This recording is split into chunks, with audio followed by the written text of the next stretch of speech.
Estágio supervisionado, projeto de extensão. Aluna estagiária Ana Beatriz Batista Gomes, Universidade Anhembi Morumbi, 7º semestre Pedagogia, ano de 2022.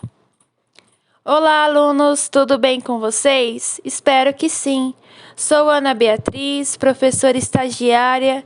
Estamos em nossa videoaula para educação de jovens e adultos, com finalidade de aprendermos mais sobre conteúdo histórico, sobre a escravidão no Brasil em disciplina de História. Lembrando que nossa videoaula será conduzida através de conteúdos elaborados em fontes particulares que serão mencionadas de acordo com as nossas apresentações, certo? Também vamos lembrar que o conteúdo será essencial para discutirmos mais sobre o assunto que traz bastante impacto em nosso cotidiano e rotina. É importante entendermos o que ocorreu historicamente para que, ocorresse essas consequências que vivemos atualmente. Então, vamos lá? Pessoal, agora vamos conversar mais sobre o assunto. Lembrando que o conteúdo também estará disponível no site como fonte, certo? O site é o mundoeducação.uol.com.br. Lembrando que Mundo Educação, como é um link de site, devemos colocar como Mundo Educacal.uol.com.br, certo? Publicado por Daniel Neves Silva. Após a apresentação do conteúdo, podemos refletir sobre, combinado? Então vamos lá. Escravidão no Brasil. A escravidão no Brasil foi uma instituição violenta e desumana que existiu durante mais de 300 anos e foi responsável pela escravidão de milhões de indígenas e africanos.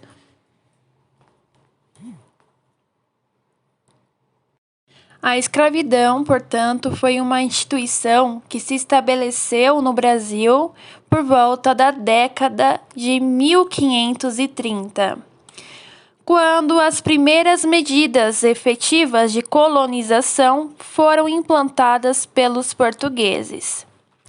Esta escravização ocorreu, a princípio, com os nativos, e entre os séculos XVI e XVII foi sendo gradativamente substituída pela escravização dos africanos, que chegavam no Brasil pelo tráfico negreiro.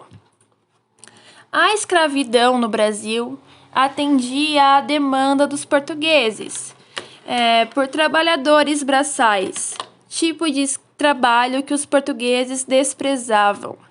E nos séculos XVI e XVII, isso está relacionado principalmente com os trabalhos nas roças.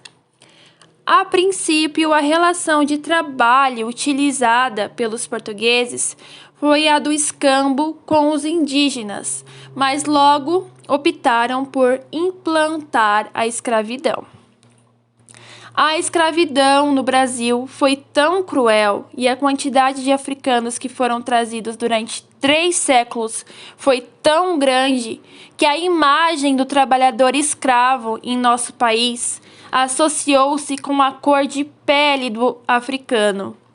Um sintoma evidente do racismo que estava por trás da instituição da escravidão em nosso país. A escravidão no Brasil foi cruel e desumana, e suas consequências, mesmo passados mais de 130 anos da abolição, ainda são perceptíveis. A pobreza, violência, a discriminação que afetam os negros no Brasil são um reflexo direto de um país que normalizou o preconceito contra esse grupo e o deixou à margem da sociedade. Importante nos atentarmos que a escravidão também afetou milhões de indígenas e disseminou preconceitos em nosso país contra esse grupo também. O reflexo direto disso, além do próprio preconceito contra os indígenas, foi a redução populacional desses povos, que de milhões de habitantes no século XVI passaram cerca de 800 mil, atualmente, segundo o IBGE.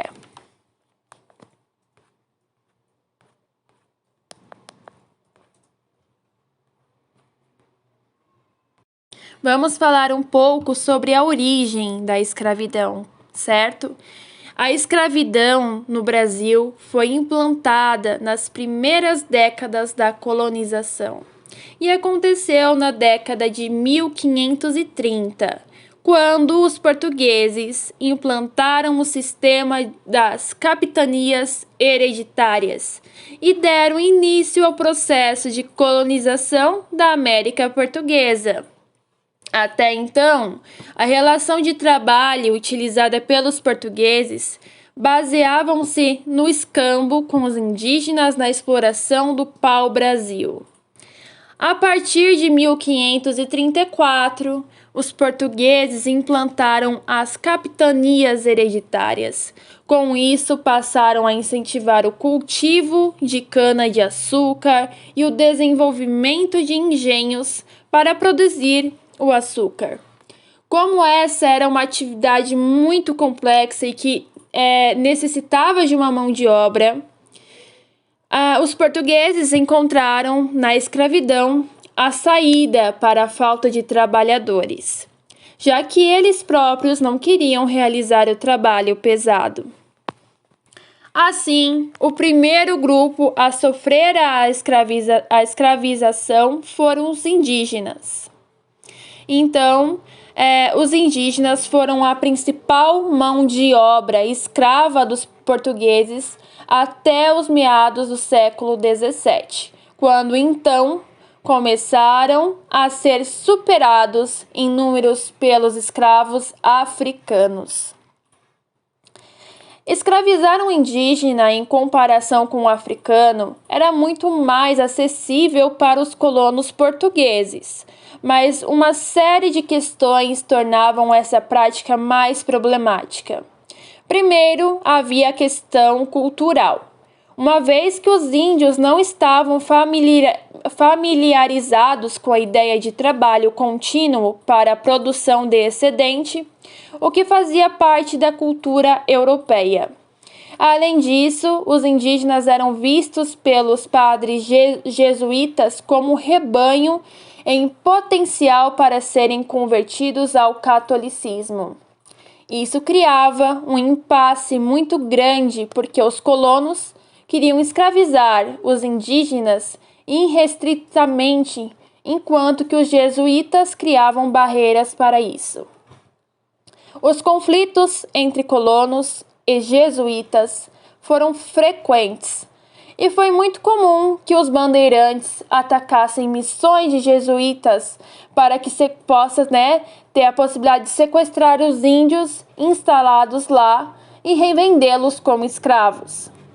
De toda forma, a pressão dos jesuítas contra a escravização dos indígenas poderia gerar inúmeros problemas jurídicos para os colonos que não os escravizavam em caso de guerra justa. A pressão dos jesuítas sobre a coroa para proibir a escravização dos indígenas resultou em uma lei proibindo a escravização dos índios em 1570. Apesar da lei, os índios continuaram sendo escravizados, sobretudo em locais que não tinham economia tão próspera e que a quantidade de africanos enviados era pequena. Outro obstáculo para a escravização dos indígenas era a suscetibilidade deles para as doenças como varíola, gripe, sarampo e etc. A falta de defesa biológica foi algo marcante na história da colonização da América. Ao longo desse período, aconteceram inúmeras epidemias que mataram indígenas aos milhares. A mortalidade dos indígenas também ocorria por meio de guerra e da própria escravização. Chamados de negros da terra, os indígenas eram até 3 vezes mais baratos que o escravo africano. O historiador Stuart Schwartz afirmou que, na década de 1570, um escravo indígena custava cerca de 7.000 réis, enquanto que um escravo africano custava cerca de 20.000 réis. E nessa época, era necessário que um escravo africano trabalhasse de 13 a 16 meses para que o seu senhor recuperasse o valor gasto. Como mencionamos, os indígenas foram a principal mão de obra escrava até os meados do século XVII. E existem inúmeros levantamentos que mostram que o número de escravos indígenas era superior nos engenhos instalados pelo país. Essa situação começou a se modificar aos poucos e foi a prosperidade da economia açucareira que permitiu que locais como Pernambuco e Bahia recebessem tantos africanos. Certo? Então, nós vimos a origem da escravização e começou pelos indígenas, pelo conteúdo que vemos, que foi apresentado para vocês. Então, vamos falar agora sobre a escravização de africanos. Os primeiros africanos começaram a chegar no Brasil na década de 1550 e foram trazidos por meio do tráfico negreiro, negócio que fez fortunas ao longo de 3 séculos. Os portugueses tinham feitorias instaladas na costa africana desde o século XV e, desde então, mantinham relações comerciais com reinos africanos, nos quais incluía a compra de escravos. À medida que a colonização do Brasil se desenvolveu, a necessidade por trabalhadores era tão grande que fez que esse comércio prosperasse em larga escala. O sucesso do tráfico negreiro está relacionado dessa forma com a necessidade da colônia por trabalhadores, e esse negócio foi altamente lucrativo para os traficantes, assim como para a coroa.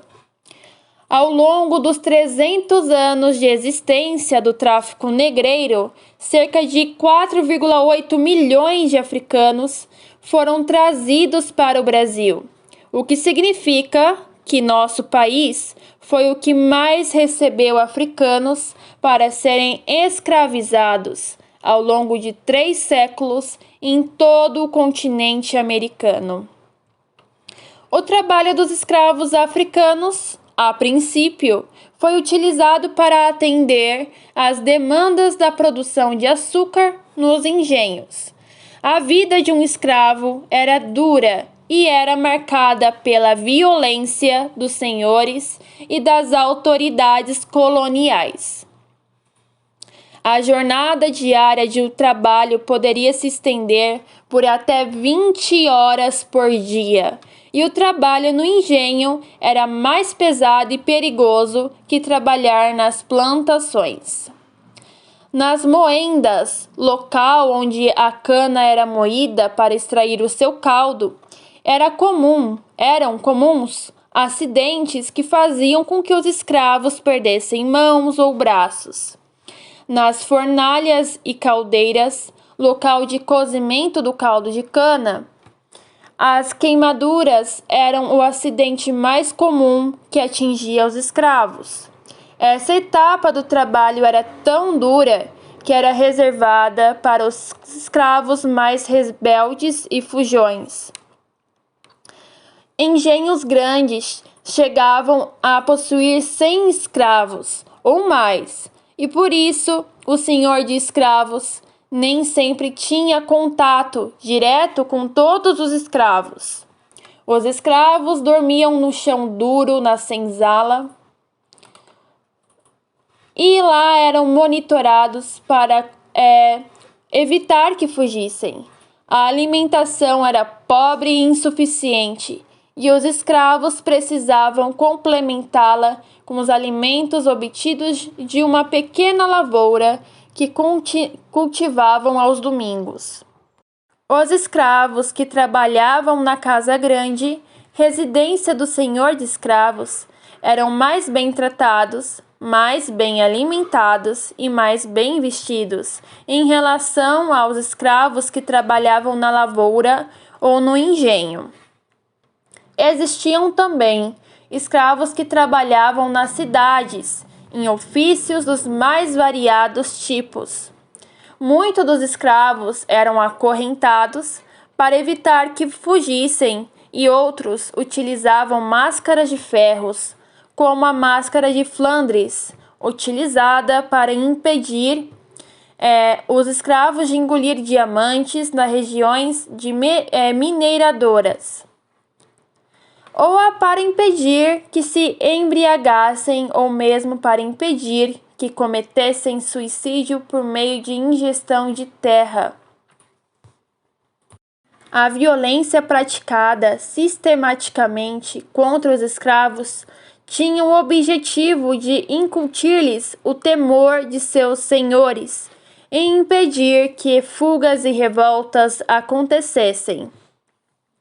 No caso das escravas, a violência ganhava outra dimensão, pois além de tudo que sofriam em relação ao trabalho, ainda eram vítimas de estupros frequentes praticados por seus senhores e feitores. Os escravos rebeldes ou os que cometessem algum delito, por menor que fosse, poderiam receber punições pesadas e severas. Entre as punições praticadas contra os escravos, podem ser destacados os açoitamentos. Muitos dos escravos punidos com o açoite eram castigados com 300 ou mais chibatadas, o suficiente para levar um ser humano à morte. O historiador Thomas Skidmore resgatou um relato que afirma que, por ofensas insignificantes, jogavam seus escravos vivos na fornalha, ou os matavam de várias maneiras bárbaras e desumanas. A forca e o envenenamento também eram formas utilizadas para executar os escravos. Os escravos africanos, porém, não aceitavam a escravização e a violência direcionadas a eles, de maneira passiva. A história da escravização africana no Brasil é marcada pela resistência e luta dos africanos que fugiam, formavam quilombos, revoltavam-se, matavam seus feitores e senhores. Dos dois grandes episódios de resistência escrava foram a formação do Quilombo dos Palmares e a revolta dos Malês. Agora, pessoal, podemos também revisar o fim da escravidão, certo? E depois podemos comentar também e refletir sobre todo o conteúdo apresentado, certo? Então, vamos lá. Fim da escravidão. O Brasil foi o último país do continente americano a abolir o trabalho escravo, e isso ocorreu por meio da Lei Áurea, aprovada pelo Senado e assinada pela Princesa Isabel, em 13 de maio de 1888. O fim da escravidão no Brasil não foi por um ato de bondade da monarquia brasileira, mas foi uma conquista realizada por meio do engajamento popular e da resistência dos escravos. O abolicionismo ganhou força em nosso país a partir da década de 1870, Mas um ponto de partida importante a ser considerado foi a proibição do tráfico negreiro, que aconteceu por meio da Lei Eusébio de Queiroz, em 1850. Com essa lei, cortava-se a fonte que renovava os números de escravos no território brasileiro. A força do abolicionismo em nosso país apresentou-se de diversas maneiras. Associações abolicionistas surgiram aos montes no país. Conferências abolicionistas foram organizadas, eventos públicos realizados, levantaram-se fundos para pagar a alforria de escravos. Advogados passaram a atuar efetivamente contra senhores de escravos. Jornalistas publicavam textos defendendo a abolição e populares abrigavam escravos fugidos em suas casas. Os escravos também atuaram na desestabilização da escravidão e realizavam fugas em massa ou fugas individuais. Formavam quilombos que se tornavam centro de resistência, organizavam revoltas que resultavam na morte de seus senhores. A década de 1880 registrou inúmeros casos de revoltas e fugas de escravos. A pressão realizada pela população livre e pelos escravos era tamanha que o clima de desordem no final da década de 1880 era evidente. O Império não tinha mais controle sobre a situação. Pressionado, o Império teve de agir. Dessa forma, aprovou-se a Lei Áurea em 13 de maio de 1888. A reação da população mediante a lei foi de festa, e as celebrações estenderam-se por dias. A abolição, porém, não foi acompanhada por medidas de suporte aos negros libertos, e eles continuaram sendo vítimas do preconceito, violência e sofreram com a falta de acesso ao estudo e às boas oportunidades, nas quais a dívida histórica foi gerada até os dias atuais, ocasionando consequências nos dias atuais que gera o racismo, o preconceito e também as faltas de oportunidades até os dias de hoje. É isso que iremos conversar para poder refletir um pouco mais. Pessoal, então nós vimos pelo conteúdo proposto que a escravização tem muito impacto, com o racismo, através do racismo. Portanto, entendemos que tudo isso foi vivido nos tempos atrás, na escravização, de uma maneira que o motivo gerou uma série de consequências que não foram nada agradáveis até os dias atuais, para que essa situação percorresse há tanto tempo até os dias de hoje. Então, nós percebemos que através do tom da pele, da cor de pele, é designado o destino daquele indivíduo. O contexto de tudo isso é muito explícito, porque entendemos que através da cor de pele, aquele indivíduo tem, aquele ser humano tem sentimentos, sensações, dores, prazeres iguais a todos os seres humanos, de todas as cores, as características raciais. Todos temos sensações, dores, prazeres, sentimentos, todos de uma maneira semelhante, nenhuma inferior ou superior. Mas através daquele conceito, da escravização, pessoas com tons de pele mais escuro eram inferiores, algo totalmente descabido, equivocado. E por esse motivo, eles eram, no caso, designados para fazer trabalhos braçais e, enfim, humilhados, com maus tratos, tudo por essa questão racial totalmente descabida, por motivações totalmente incoerentes, equivocadas, E tudo isso teve um grande impacto atualmente para essa população da negra, população negra, ou até mesmo por essas motivações, essas injúrias, né?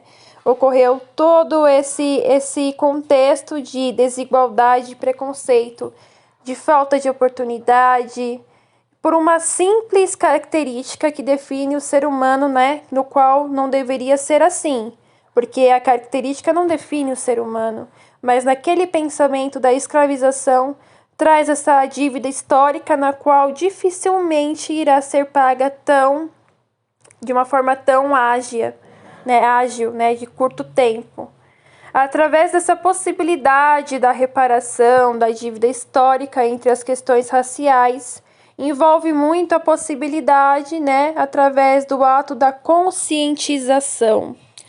A conscientização nós conseguimos, pessoal, através do questionamento e reflexão sobre o conteúdo, o tema proposto, a fim de entender e priorizar o que realmente traz o motivo dessa dinâmica e também o que realmente faz sentido. É um pensamento lógico, racional, que proporciona a igualdade, o bem-estar para todos, que essa é a forma mais condizente, uma forma mais lógica através de tudo isso, que é totalmente distante do pensamento arcaico de definir o ser humano pelo tom de pele e inferiorizá-lo, né? E isso totalmente é descabido e que gerou muito impacto, muitas consequências destrutivas entre vários aspectos para a população negra, né? Então, pelo conteúdo que já havíamos falado sobre a escravização e os impactos do racismo nos dias atuais, entendemos que o início da escravização foi com os índios e depois com os negros, e isso se tornou algo que era mediante a trabalhos braçais, no qual os senhores, os europeus, achavam-se, né, no direito de decidir que não iriam fazer os trabalhos braçais e colocar indivíduos para poder fazer, pessoas com sentimentos, valores tão iguais a eles, né? Mas por questão de diferença de cor de pele, eles achavam erroneamente que aquelas pessoas tinham que fazer aquele trabalho que eles consideravam inferior, por eles considerarem essas pessoas também inferiores. Algo totalmente descabido. Porém, esse impacto faz com que a gente entenda que até os dias atuais teve essa bagagem cultural, essa falta de oportunidades. É um ciclo, uma bola de neve. Ela foi aumentando, e isso desencadeou o que temos hoje, né? Que é uma realidade muito triste. Até os dias atuais temos racismo, sim. Ele deve ser combatido através de conversas, diálogos que remetem à reflexão, questionamento, e fazer com que tenha essa possibilidade de, através do questionamento e diálogo, poder ter ampliar, né, essa conscientização para todos da nossa sociedade. E então a distinção era feita pela cor e tom de pele, como havia dito, na qual até os dias de hoje gera grande impacto pela falta de oportunidade, enfim, os preconceitos na distinção, que tanto no setor comercial, social, o setor social, econômico e também político. Como eu disse para vocês, através do questionamento e em seguida da reflexão sobre o questionamento referente ao tema proposto, conseguimos ter, né, esse plano de ação para poder fazer com que tenha a possibilidade de mudança, por mais que ela não seja rápida, através do começo e também da divulgação dessa temática, é possível fazer com que aos poucos todos nós possamos conscientizar. Porque o racismo está tão aprofundado, tão enraizado na cultura, infelizmente, que é através de muito debate, muito conhecimento, muita divulgação do conhecimento sobre o assunto, irá fazer com que essa mudança ocorra, né? Então, lembrando que é pertinente que o bem maior a todos tenha essa preferência. E através do bem maior a todos é possível perceber com o combate ao racismo, porque todos somos iguais e o que define a gente é esse valor, nosso próprio valor, e não, né, a questão da escravização que remeteu a todo esse impacto negativo do racismo. E, conforme eu falei, é importante que a gente possa sempre cada vez mais debater sobre o assunto, para cada vez mais poder estar em evidência esse tema e assim combatê-lo, né? E ela foi ocasionada, o racismo, por algo muito antigo, com pensamentos muito arcaicos que não deveriam nunca ter existido, e isso não é a desculpa para que eles pudessem existir, nunca foi desculpa. Mas já que já existiu, infelizmente, esse pensamento, ele deve ser combatido, porque nós temos conhecimento no dia de hoje mais do que no passado, e lembrando que isso não invalida e nem traz motivação pelo qual eles haviam pensado daquela forma. Mas hoje nós temos mais divulgação, mais conhecimento, mais recursos para poder entender que realmente o racismo deve ser combatido e deve ser priorizado o bem maior de todos. A igualdade, sem distinção, principalmente distinção racial, certo? E possamos então ter a extinção do racismo, com muito debate, muita conversa, a gente vai conseguir a longo prazo.